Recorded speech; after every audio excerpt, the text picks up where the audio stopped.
സംസ്ഥാനത്ത് ഏതായാലും കൊടും ചൂട് തുടരുന്നതിനിടെ തന്നെ പാമ്പ് കടി ഏൽക്കുന്നവരുടെ എണ്ണവും കൂടുകയാണ്. ഓരോ ദിവസവും ഓരോ ജില്ലകളിൽ നിന്നും പുതിയ പുതിയ വിവരങ്ങളാണ് വന്നുകൊണ്ടിരിക്കുന്നത്. കണ്ണൂർ മുതുകുടയിൽ പാമ്പ് കടിയേറ്റ് വയോധിക മരിച്ചു. 70-കാരിയായ കെ നഫീസയാണ് ചികിത്സയിലിരിക്കെ മരിച്ചത്. വെള്ളിയാഴ്ച രാവിലെയാണ് നഫീസയ്ക്ക് വീട്ടിൽ വെച്ച് പാമ്പ് കടിയേറ്റത്. കണ്ണൂരിൽ നിന്നും സന്തോഷ് ചേരി. സന്തോഷ്, എന്താണ് ഇത് സംബന്ധിച്ച കൂടുതൽ വിവരങ്ങൾ കൂട്ടിച്ചേർക്കാനുള്ളത്? തളിപ്പറമ്പ് മുതുകുടയിലെ ഈ വീട്ടിൽ വെച്ചാണ് നബീസക്ക് പാമ്പുകടി ഏറ്റത്. വെള്ളിയാഴ്ചയാണ് പാമ്പുകടി ഏൽക്കുന്നത്. ഉടൻ തന്നെ അടുത്തുള്ള ആശുപത്രിയിലും പിന്നീട് പരിയാരം മെഡിക്കൽ കോളേജിലേക്കും മാറ്റിയിരുന്നു. പരിയാരം മെഡിക്കൽ കോളേജിൽ ചികിത്സ തുടരുന്നതിനിടയിലാണ് രാവിലെ 6 മണിയോടുകൂടി മരണം സംഭവിക്കുന്നത്. ഈ വീടിൻ്റെ പരിസരം നമുക്കറിയാം, ഇവിടെ ഒരു വയൽപ്രദേശം പോലുള്ള ഒരു സ്ഥലമാണ് ഇവിടെ കാണുന്നത്. അത്യാവശ്യം കാട് പിടിച്ച് കിടക്കുന്ന ഒരു പ്രദേശങ്ങളെല്ലാം ചുറ്റുമുണ്ട്. ഒരു വയൽ പ്രദേശത്തിൻ്റെ നടുക്കുള്ള ഒരു വീടാണിത്. അതുകൊണ്ട് തന്നെ പാമ്പുകളുടെ സാന്നിധ്യം ഉണ്ടാകാൻ സാധ്യതയുള്ള, വളരെയധികം സാധ്യതയുള്ള ഒരു പ്രദേശം തന്നെയാണ്. പക്ഷേ ആ ഒരു സമയത്ത് പാമ്പുകടി ഏറ്റതാണ് എന്നുള്ളത് ആദ്യം ഇവർക്ക് മനസ്സിലായിട്ടില്ല. പിന്നീട് ചില ശാരീരിക അസ്വസ്ഥതകൾ ഉണ്ടാകുന്നതിനെ തുടർന്നാണ് ആശുപത്രിയിൽ പ്രവേശിക്കുന്നതും പിന്നീടാണ് ഇത് പാമ്പുകടി ഏറ്റതാണ് എന്നുള്ള രീതിയിൽ മനസ്സിലാകുന്നത്. ഈ വെള്ളിക്കെട്ടൻ, ശംഖുവരയൻ എന്നെല്ലാം പറയുന്ന ഇനത്തിൽപ്പെട്ട പാമ്പാണ് എന്നുള്ളതാണ് സംശയിക്കുന്നത്. കാരണം ആ പാമ്പ് കടിയേറ്റ് കഴിഞ്ഞാൽ സാധാരണഗതിയിൽ വലിയ വേദനയോ കാര്യമായ മുറിവുകളോ കടിയേറ്റ പാടുകളോ ഉണ്ടാകില്ല എന്നാണ് ഈ വിദഗ്ധന്മാരും ഡോക്ടർമാരും എല്ലാം തന്നെ പറയുന്നത്. ഏതായാലും ഇവിടെ ഇവരെ അയൽവാസികൾ എല്ലാം ഉണ്ട്. ഈ വീടിന് തൊട്ടടുത്തുള്ള അയൽവാസികളാണിത്. ഇത് എങ്ങനെയായിരുന്നു ഈ സംഭവം എങ്ങനെയാണെന്ന് പറ്റിയതെന്ന് എനിക്കറിയില്ല. ഞാൻ ആശുപത്രിയിൽ കൊണ്ടുപോകുന്നത് ഞാൻ കാണുന്നില്ല. അപ്പോൾ അവരോട് ചോദിച്ചപ്പോൾ അവർ ക്ഷീണം കൊണ്ടുപോകുന്നതെന്നാണ് പറഞ്ഞത്. പിന്നീട് വൈകുന്നേരം അറിയുന്നത് പാമ്പ് കടിയാണെന്ന്.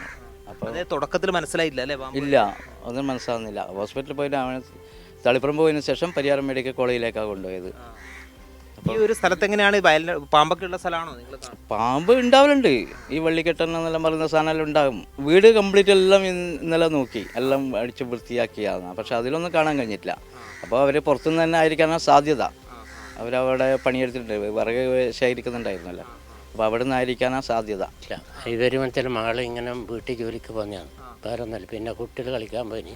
പിന്നെ എങ്ങനെ സംഭവിച്ചറിയില്ല. ഇവിടെ കുട്ടികൾ വന്നേ പിന്നെ അത് കാണുന്നത് ഈ അപ്പാട് കൊണ്ടുപോയാലും വൈകിട്ട് ചിലപ്പോൾ ആ സമയത്ത് മനസ്സിലായിട്ടില്ല മനസ്സിലായി പാമ്പായി ഏതാണെന്ന് മനസ്സിലായി. ക്ഷീണം കണ്ട് അങ്ങനെ പറഞ്ഞ ആൾക്കാരെ വിളിച്ചുകൊണ്ട് അങ്ങനെ കൊണ്ടുപോയി. ഏതായാലും അതുതന്നെയാണ് ഇവിടെ പ്രദേശവാസികൾ ഉൾപ്പെടെ പറയുന്നതും ആ കാര്യം തന്നെയാണ്. തുടക്കത്തിൽ ഈ ഒരു ഇത് പാമ്പുകടിയാണ് എന്നുള്ളത് മനസ്സിലായിട്ടില്ല. പിന്നീട് ശാരീരികമായിട്ടുള്ള അവശതകൾ ഉണ്ടായതിനെ തുടർന്നാണ് ഈ ആശുപത്രിയിൽ പ്രവേശിപ്പിക്കുകയും ആശുപത്രിയിൽ എത്തിയതിന് ശേഷം ഇവിടെ പാമ്പുകടി ഏറ്റതാണ് എന്നുള്ള മനസ്സിലായി. അതിൻ്റെ അടിസ്ഥാനത്തിലാണ് ചികിത്സ തുടർന്നത്. എന്നാൽ ചികിത്സ തുടരുന്നതിനിടയിലാണ് 6 മണിയോടുകൂടി മരണം സംഭവിക്കുന്നത്. സാധാരണഗതിയിൽ നമുക്കറിയാം, ഈ ഡോക്ടർമാരൊക്കെ കഴിഞ്ഞ ദിവസങ്ങളിൽ പറയുന്നത് കേട്ടതുപോലെ പാമ്പുകടി ഏറ്റുകഴിഞ്ഞാൽ അതിൻ്റെ ഏറ്റവും കൂടുതൽ ആഘാതമുണ്ടാകുന്നത് ചെറിയ കുട്ടികളിലും പ്രായമായവരിലുമാണ് എന്നുള്ളതാണ് പറയുന്നത്. വയൽ, അതുപോലെ തന്നെ കാട് പിടിച്ച് കിടക്കുന്ന പ്രദേശം, ഇങ്ങനെയുള്ള സ്ഥലങ്ങളിൽ കൂടുതലായും ഈ കാലാവസ്ഥയിൽ പാമ്പിൻ്റെ സാന്നിധ്യം ഉണ്ടാകും എന്ന് തന്നെയാണ് പൊതുവെ പറയുന്നത്. അയൽവാസികളും പറയുന്നത് ഇടയ്ക്കൊക്കെ പാമ്പിനെ കാണാറുണ്ട് എന്നുള്ളത് കൂടി പറയുന്നുണ്ട്. ഏതായാലും ഈ ഒരു അവസ്ഥയിൽ എല്ലാവരും സംസ്ഥാനത്ത് പല സ്ഥലത്തും ഇത്തരത്തിലുള്ള സംഭവങ്ങൾ ഉണ്ടാകുമ്പോൾ ജാഗ്രത പാലിക്കണം എന്ന് തന്നെയാണ് ഈ ഘട്ടത്തിൽ പറയാനുള്ളത്. ഡോക്ടർമാരും വിദഗ്ധന്മാരും എല്ലാം പറയുന്നത് വളരെയധികം ജാഗ്രത പാലിക്കേണ്ട ഒരു സമയമാണ് ഇത് എന്നുള്ളതാണ് പറയുന്നത്. ശരി, സന്തോഷമാണ് കണ്ണൂരിൽ പാമ്പ് കടിയേറ്റ് 70 വയസ്സുകാരി മരിച്ചതുമായി ബന്ധപ്പെട്ട് കൂടുതൽ വിശദാംശങ്ങൾ പങ്കുവച്ചത്.